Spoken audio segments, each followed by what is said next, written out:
खबर मिल रही है जहां पर बंगाल में कट सकते हैं 58 लाख वोटर के नाम। सूत्रों से ये जानकारी मिल रही है और पश्चिम बंगाल में करीब 24 लाख मतदाता मृत पाए गए हैं। 12 लाख से ज्यादा वोटरों का कुछ पता नहीं चला है। ममता के क्षेत्र भवानीपुर में 44,787 वोट कट सकते हैं। तो बड़ी खबर है बंगाल से, जहां पर एसआईआर के बाद इलेक्शन कमीशन के सूत्रों के हवाले से एक बड़ी खबर मिल रही है। बंगाल में कट सकते हैं 58 लाख वोटर के नाम। सूत्रों के हवाले से जानकारी है। पश्चिम बंगाल में करीब 24 लाख मतदाता मृत पाए गए हैं। 12 लाख से ज्यादा वोटरों का कुछ पता नहीं चला है और ममता के क्षेत्र भवानीपुर में 44,787 वोट कट सकते हैं।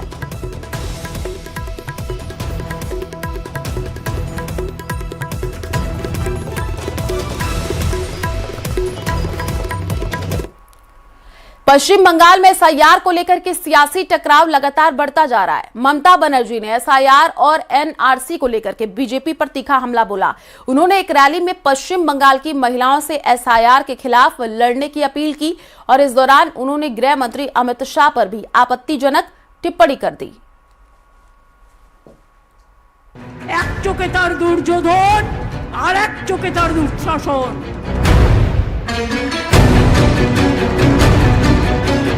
एसआईआर के खिलाफ बोलते बोलते ममता का गुस्सा ऐसा भड़का कि उन्होंने देश के गृह मंत्री अमित शाह पर भी आपत्तिजनक टिप्पणी कर दी। बंगाल में एक रैली के दौरान ममता ने गृह मंत्री अमित शाह को खतरनाक बताया और ये आरोप लगाया कि उनकी एक आंख में दुर्योधन, दूसरी में दुशासन दिखाई देता है। ममता को अमित शाह खतरनाक दिखाई देते हैं, तो वहीं बीजेपी का कहना है कि अमित शाह उन लोगों के लिए खतरनाक है जो देश के खिलाफ काम करते हैं। এখানে একজন স্বরাষ্ট্রমন্ত্রী আছেন, তিনি করতে পারেন না এমন কোনো কাজ নেই। তার দু চোখ দেখলেই মনে হয় ভয়ঙ্কর দুর্যোগের বার্তা, দুরভিসন্ধি। এক চোখে তার দুর্যোধন আর এক চোখে তার দুঃশাসন। তিনি বলে দেয় এদের সব বাংলাদেশি বলে বাদ দিয়ে দাও, এদের রোহিঙ্গা বলে বাদ দিয়ে দাও। खतरनाक तो उन लोगों के लिए होना ही चाहिए जो लोग सरकार के विरोध में काम करते हैं, उन लोगों के लिए खतरनाक रहना ही सही है। लेकिन ममता बनर्जी किस खतरनाक के बारे में कह रहे हैं ये हमको पता नहीं है। और ऐसे एक सांसद को, एक मंत्री को ऐसे टिप्पणी करना उनका आदत है, उन करते भी हैं। उन्होंने ये भी कहा कि एक आंख में दुर्योधन दिखता है और एक में दुशासन। ऐसा उनका खुद का बात है, ऐसा कोई बात नहीं है। माननीय गृह मंत्री जी बहुत ही सही तरीके से देश को उनके मंत्रालय से चला रहे हैं। मैं सामने से देखा हूँ। उन्होंने जो बता रहा है ये पॉलिटिकल कुछ रिवेंज, पॉलिटिकल कुछ इशू को सामने खड़ा करके इसको ऐसे दिखाना चाह रहे हैं। ममता बनर्जी ने एसआईआर के खिलाफ लोगों से ऐसे अपील की जिसे बीजेपी भड़काऊ बता रही है, क्योंकि वो घुसपैठियों को संरक्षण देना चाहती है।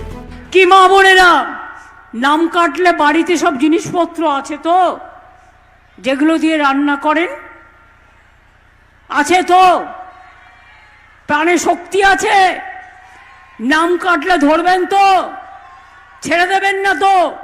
মেয়েরা সামনে লড়াই করবে আর ছেলেরা পেছনে থাকবে। আমি দেখতে চাই মা বোনদের শক্তি বড় না বিজেপির শক্তি বড়। আমরা দেখতে চাই, বাংলা দেখতে চাই। এসআইআর সামনে, পেছনে এনআরসি। এনআরসি মানি না, মানব না। ডিটেনশন ক্যাম্প হবে না, মানুষ বিতাড়িত হবে না, নিশ্চিন্তে থাকুন। बांग्लादेशी मुस्लिम घुसपैठिया को हम लोग भगा देगा। डिटेंशन कैंप का जरूरत नहीं होगा। हर इंडियन यहाँ रहेगा। वो हिंदू से हो सकता है, मुसलमान हो सकता है, लेकिन बांग्लादेशी मुसलमान एक भी नहीं रहेगा। और डिटेंशन कैंप का कोई जरूरत नहीं है। जिस रास्ता से आया था उस रास्ता से हम लोग निकल देगा। इस बीच बंगाल के राज्यपाल सीवी आनंद बोस ने भी साफ किया है कि एसआईआर बिना किसी रुकावट के जारी रहे और इसके लिए जरूरी कदम उठाए जाए। Therefore, all stakeholders have been instructed by the Supreme Court of India take necessary steps to see that the SIR goes on without let of hindrance. SIR पर ममता बनर्जी बनाम बीजेपी की सियासी जंग तेज हो गई है। पश्चिम बंगाल में जैसे जैसे चुनाव करीब आ रहे हैं, राजनीति का केंद्र बंगाल बना रहेगा। तो दिल्ली के रामलीला मैदान में एसआईआर के खिलाफ कांग्रेस की रैली पर बड़ा सवाल उठ गया है कि पार्टी अकेले क्यों उतर रही है। दरअसल एसआईआर पर 14 दिसंबर को दिल्ली के रामलीला मैदान में होने वाली कांग्रेस की रैली में इंडिया गठबंधन के किसी दल को न्योता नहीं दिया गया। पार्टी ने कहा इस मुद्दे पर पार्टी ने पूरे देश में लाखों हस्ताक्षर करवाए हैं, इसलिए ये पार्टी का आयोजन है।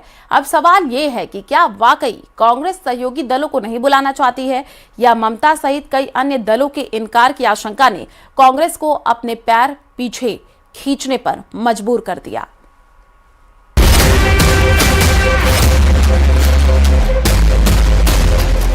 हुंकार रैली में कांग्रेस की एकला चलो राजनीति। इंडिया ब्लॉक के साथियों के बिना होगी कांग्रेस की रैली। क्या है कांग्रेस की एकला चलो रणनीति की कहानी?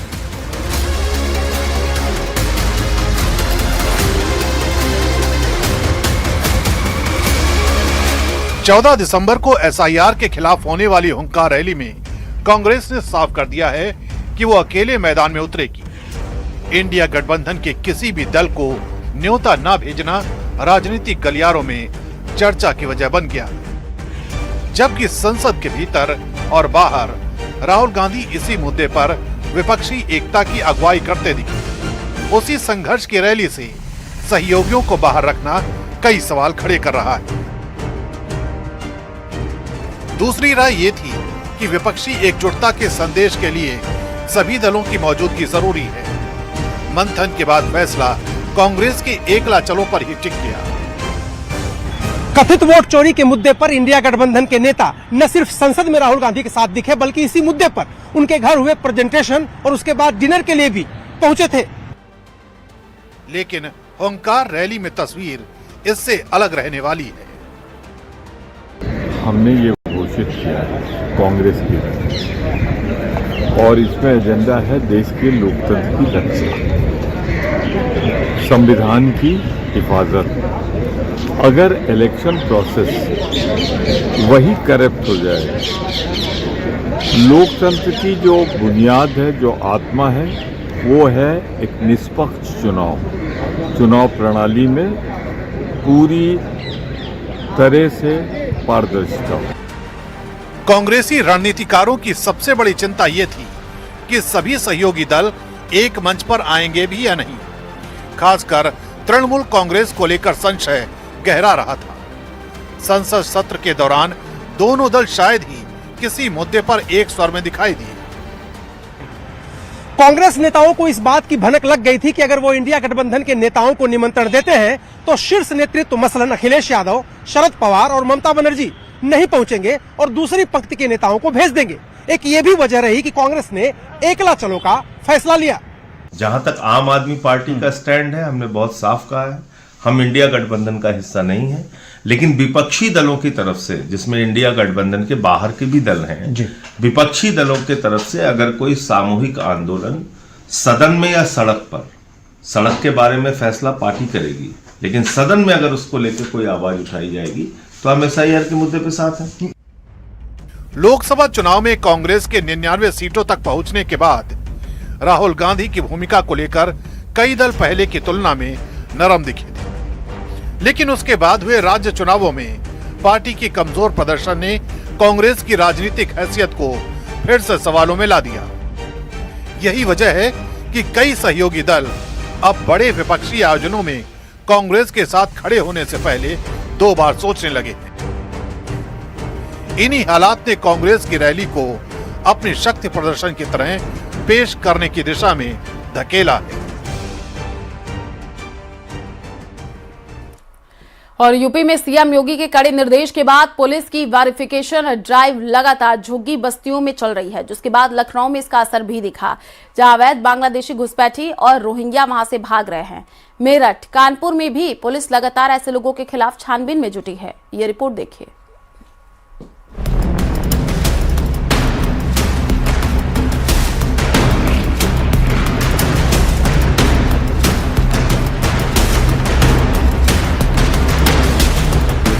योगी सरकार के एक्शन से अवैध बांग्लादेशी डरकर भाग रहे हैं।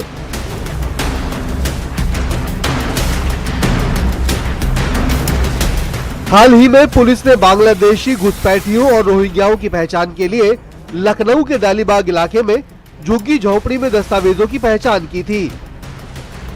इसके बाद कई संदिग्ध फरार हो गए। डालीबाग इलाके से लोग बस्ती खाली करके भागे।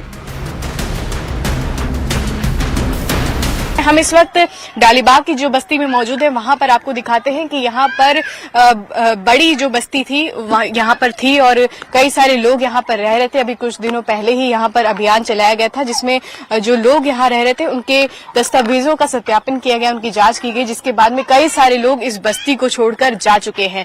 बताया जा रहा है कि उनकी जो आइडेंटिटी थी वो क्लियर नहीं थी, तो ऐसे में बस्ती ये खाली कराई जा रही थी और अवैध रूप से क्योंकि ये बसाई गई है तो यहाँ पर उनको बोला भी गया था कि जाने के लिए, लेकिन जब कागजों की जांच आई और जब सख्ती बढ़ी तो यहाँ से कई सारे लोग जा भी चुके हैं।